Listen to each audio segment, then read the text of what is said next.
Haters don't play with it, don't play with it, don't play with it. They stay with it. I'm okay with it. When they come to me, they don't play with it.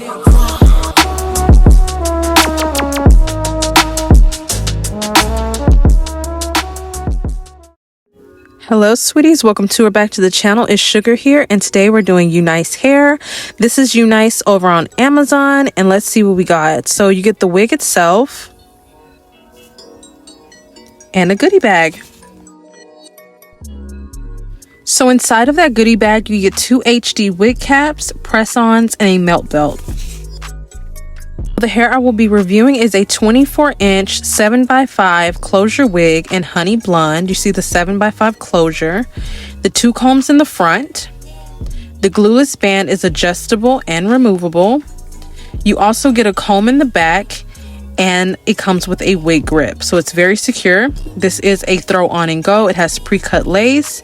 You're supposed to just be able to throw this wig on and get out the door, girl. So I'm going to start off with my lace tint. I'm just going to cover the entire closure with the tint to help it be more my skin tone.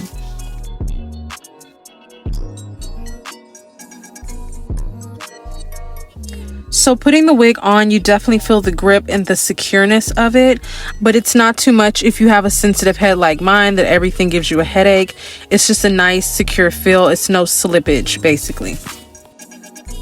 So right after slipping it on, this is what the hairline looks like. I usually just touch it with a little bit of cream foundation to help it blend in with my skin more, so you're not getting that light cast look.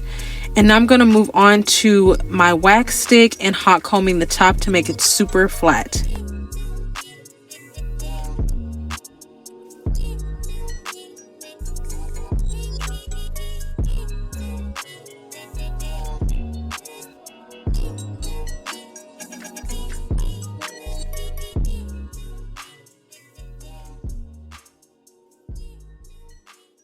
So now I'm moving on to defining my part. When I do my blonde wigs, whether it's honey blonde or 613, I use a much lighter foundation color or cream contour to give more definition to my part, because you have to go lighter than the hair to show like a difference, if that makes sense. So that's what I'm doing right now. I just chose a lighter shade in my cream contour palette, and I mix it with just a little bit of my brown shade because I didn't want it to be too light, but I wanted it to be lighter than I usually use it.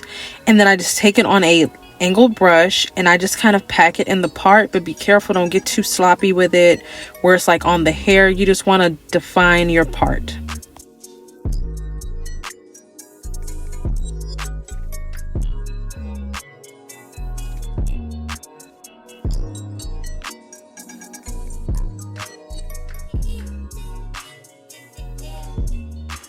So now this is optional. I chose to do a little feathered layering in the front. I didn't want to do anything too crazy. I like to try to leave the hair in its original state as possible, but I did feel like this hair needed some layers in the front. It was just kind of all one length and kind of heavy on me, so I decided to do some feathering before I just went in with my curling iron and gave it some curl.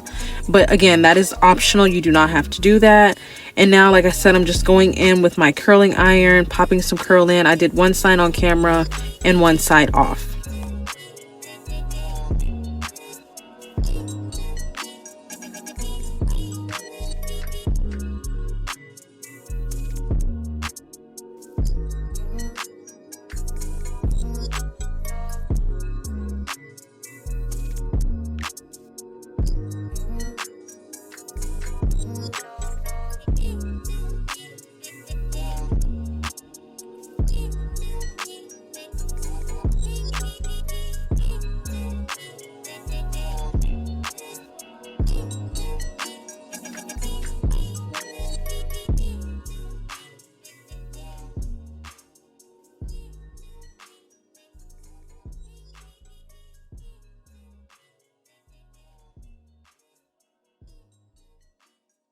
So this is how the curls came out. I wanted loose, bombshell, body wave type hair, and I definitely got that. This hair was phenomenal. I was surprised at how manageable it was. It actually held the curl really well.